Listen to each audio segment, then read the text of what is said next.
protesters and security forces. Overnight, a group of protesters defied that curfew as they marched towards the ancestral home of Manipur's chief minister.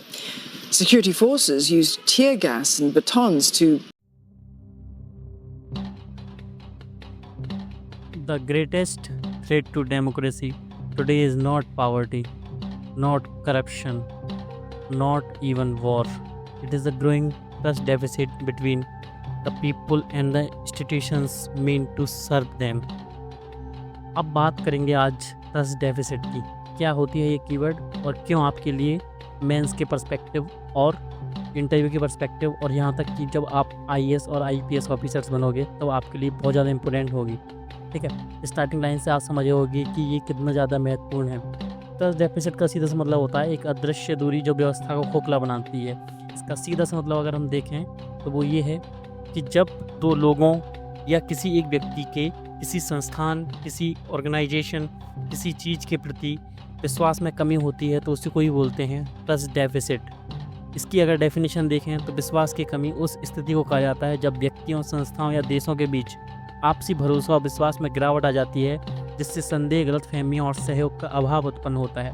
अब आगे जानेंगे कि ये कितने बड़े स्तर तक आपको प्रभावित कर सकता है और किसी देश को प्रभावित कर सकता है।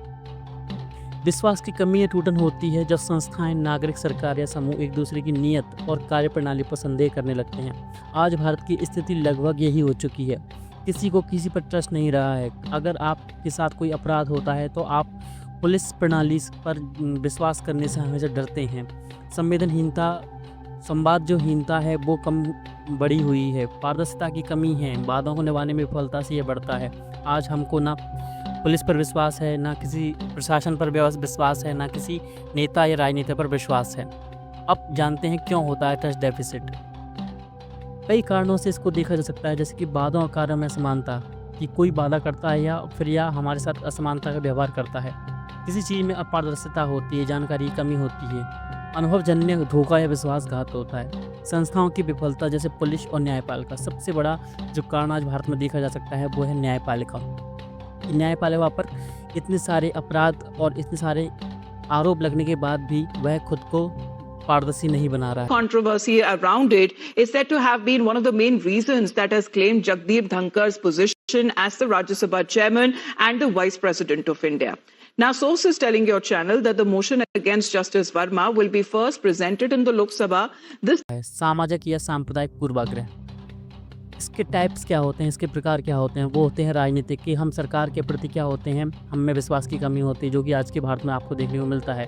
प्रशासनिक, अफसरशाही और जनसामान्य के बीच आज भारत में आपको यही स्थिति, एग्जैक्ट यही देखने को मिलेगा। सामाजिक, समुदायों, जातियों, धर्मों के बीच आज यह स्थिति भी हमको देखने को मिलती है। वैश्विक देशों के बीच जैसे भारत और चाइना। भारत में अगर इसका एग्जाम्पल देखें तो इसका जो इम्पैक्ट है, जिसका जो प्रभाव है वो कहाँ तक देख सकते हैं। तो किसान आंदोलन में सरकार और किसानों के बीच जो संवादहीनता हुई, उसमें कानूनों को लेकर डर और जानकारी का अभाव था।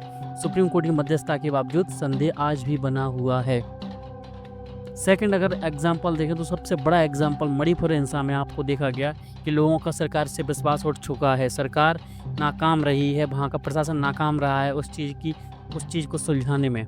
जो प्रॉब्लम्स वहाँ पर क्रिएट हुई थी उनका सॉल्यूशन अभी तक ढूंढ नहीं पाया है, बाकी ना गवर्नमेंट ने ना वहाँ के प्रशासन ने। इसका प्रभाव हमको कहाँ देखने को मिलता है? हमको देखने को मिलता है सामाजिक विघटन, लोकतांत्रिक संस्थाओं की बेहतर पर प्रश्न, विकास योजनाओं का विरोध, राष्ट्र निर्माण की प्रक्रिया धीमी होती है। अब इसका समाधान क्या हो सकता है?